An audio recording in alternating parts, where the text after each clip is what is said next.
बिस्मिल्लाहिर्रहमानिर्रहीम। अस्सलाम वालेकुम वरहमतुल्लाहि वबरकातुहू। मैं हूं आपका एस्ट्रोलॉजर नईम रहमान सिद्दीकी।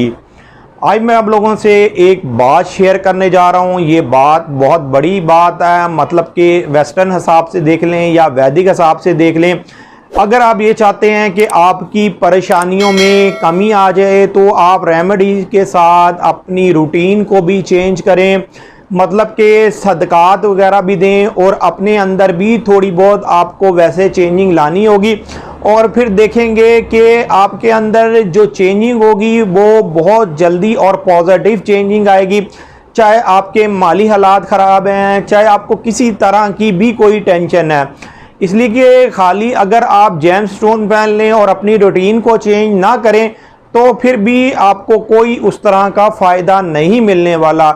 आपको जेम्स भी पहनने होंगे, साथ अपनी रेमेडीज़ भी करनी होगी और साथ अपने अंदर थोड़ी बहुत चेंजिंग लानी होगी, और उसके बाद आपको रिज़ल्ट 100% मिलेगा। चाहे आप ये चीज़ वेस्टर्न में देखें चाहे आप वैदिक नजूम में देखें, आपको दोनों का रिज़ल्ट बिल्कुल सेम मिलेगा। अल्लाह हाफिज़।